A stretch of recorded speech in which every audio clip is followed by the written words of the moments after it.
नमस्कार, स्वागत है आपका न्यूज़ भारत बस में। मैं एसएन श्याम। आज आपको बिहार में लगातार 48 घंटों से घटित आपराधिक वारदातों से रूबरू कराऊंगा। बिहार पिछले 48 घंटों में आपराधिक वारदातों से दहल गया है। कहीं ताबड़तोड़ फायरिंग हो रही है तो कहीं लाश पे लाश गिर रहे हैं। एक तरफ अपहरण हो रहा है तो दूसरी तरफ पुलिस पर तलवार, ईंट, पत्थर, गोलियों की बौछार हो रही है।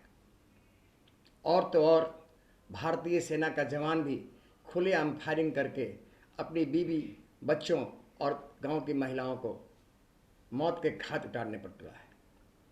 जी हाँ, सही सुना आपने, ताबड़तोड़ अपराध से बिहार एक बार फिर दहल गया है। ताज़ा तरीन घटना राजधानी पटना और इसके आसपास के हैं।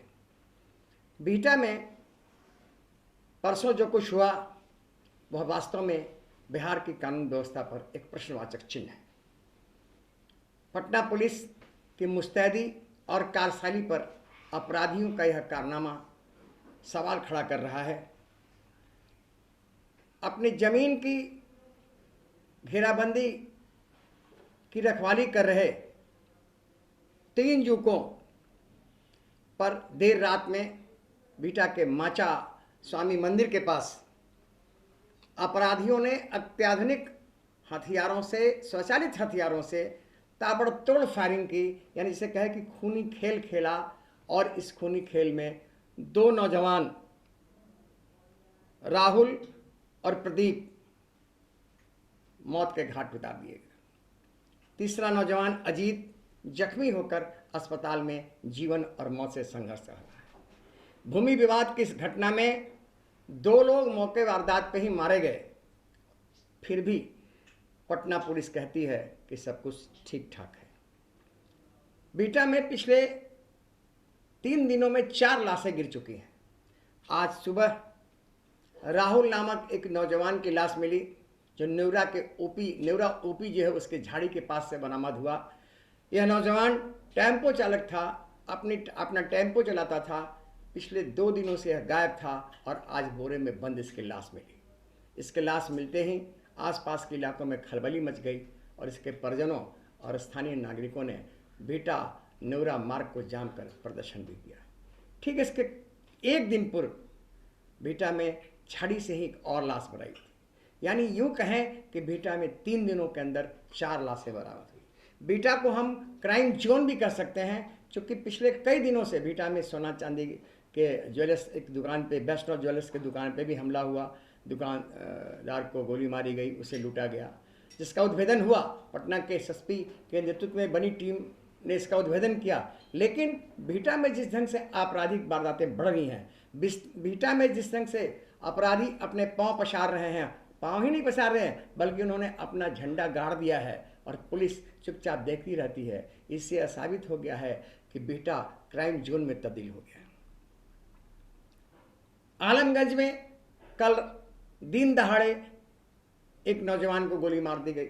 हालांकि वह नौजवान कहते हैं कि वह भी आपराधिक किस्म का व्यक्ति था और अपराध के कई मामलों में जेल जा चुका था। लेकिन सवाल इसमें है कि आलमगंज थाना से महज 100 मीटर की दूरी पर भवन निर्माण कार्यालय के पास दिन दहाड़े कुछ अपराधी आते हैं और उसे गोली मार करके, उस नौजवान को गोली मार के पैदल ही भाग जाते हैं। यह पुलिस के लिए एक सवालिया निशान है। जो सबसे बड़ी वारदात और अपराधियों के जो मनोबल बढ़ने का एक कारनामा या जिसे कहते हैं कि वाकया हुआ है, वह है हाजीपुर के महुआ का। हाजीपुर की महुआ पुलिस एक अपराधी को पकड़ने के लिए गांव में गई थी। कुछ पुलिसकर्मी वर्दी में थे, बाकी सादी वर्दी में थे। अपराधकर्मी तो नहीं पकड़े गए, लेकिन पुलिस पर वहां ग्रामीणों ने हमला कर दिया। और हमला भी ऐसा वैसा नहीं, तलवार से, ईंट से, पत्थर से फायरिंग हुई। पुलिस की गाड़ियों पर फायरिंग किए गए, गाड़ियां तोड़ दी गई, तलवार से कई पुलिसकर्मी जख्मी हो गए। और इतना ही नहीं, इस हमले में महुआ के एसएचओ भी बुरी तरह घायल होकर के अभी हाजीपुर सदर अस्पताल में पड़े हैं।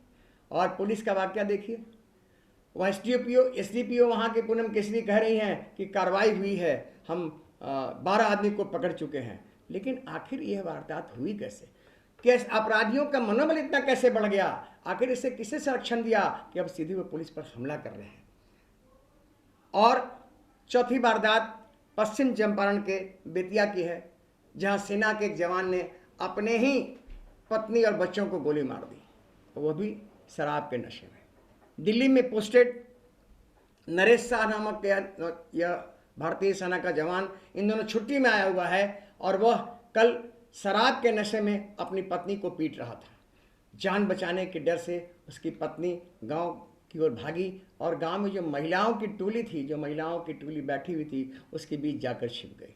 गुस्से में तमतमाए और शराब के नशे में बेशुद्ध वह नरेश शाह नामक सैनिक हाथ में बंदूक लेकर के घर से बाहर निकला और औरतों की जो टोली बैठी हुई थी, जो झुंड बैठा था, उस पर फायरिंग कर दी।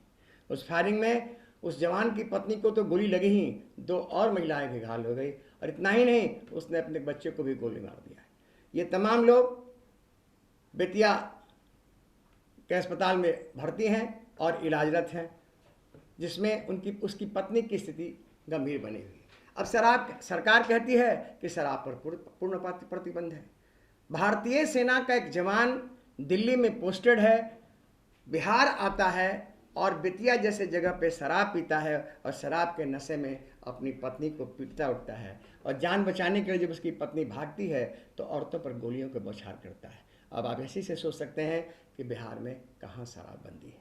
यूँ कहें कि राजधानी पटना, इसके आसपास और बिहार के अन्य जिलों में पिछले 1 सप्ताह में 10 हत्याएं हो चुकी हैं और किसी भी एक हत्या का उद्भेदन पुलिस अभी तक नहीं कर पाई है। आप इसी से समझ सकते हैं कि अपराध किस कदर बढ़ा हुआ है और अपराधी किस कदर पुलिस पर हावी पड़ रहे हैं, पुलिस पर हावी हो रहे हैं, भारी पड़ रहे हैं कि अब वो तलवार और गोलियों की बौछार से पुलिस पर हमले भी कर रहे हैं। तो यह है बिहार के सुशासन व्यवस्था की वानगी।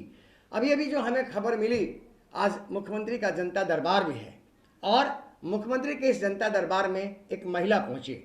वो महिला जिसने एसटीएफ के डीएसपी अमन कुमार पर यौन शोषण का आरोप लगा चुका है। वाकया मैं इसलिए आपको बता रहा हूं कि अभी में खबर मिली है, मुख्यमंत्री के पास वो महिला पहुंची और मुख्यमंत्री को जब उसने अपनी व्यथा सुनाई और उसने कहा कि मैं कई जगह से भटकते भटकते आपके पास आए हूँ, न्याय के लिए मैं बहुत जगह भटकी लेकिन नहीं मिला, अंततः मैं आपके पास आई। और जानते हैं उस महिला ने क्या कहा? महिला ने कहा कि मैं जब डीजीपी से मिलने गई थी तो डीजीपी एसके सिंघल ने कहा कि महिलाएं तो अपनी अदाओं से पुरुषों को फंसाती हैं और फिर उस पर आरोप लगाती हैं। अब सोचिए, राज्य का एक पुलिस महानिदेशक इस तरह का बयान दे रहा हो तो पुलिस और खासकर बिहार पुलिस की क्या स्थिति है, क्या उनकी परिस्थिति है और क्या वो कर सकेंगे, आप इसी से पूछ सकते हैं। मज़ेदार बात तो इसमें यह हुआ कि माननीय मुख्यमंत्री ने इतना कुछ सुनने के बाद भी डीजीपी को तलब नहीं किया, बल्कि उस पीड़ित महिला को ही डीजीपी के पास भेज दिया जो मुख्यमंत्री के जनता दरबार में उपस्थित थे। अब आप सोचिए, राजा के पास उसके सिपाहीसालार की शिकायत हो रही है और राजा उस सिपाहीसालार के पास ही फरियादी को भेज देता है कि जाइए वहाँ अपनी गुहार लगाइए। क्या वो सिपाहीसालार न्याय देगा, ये आप सोच सकते हैं।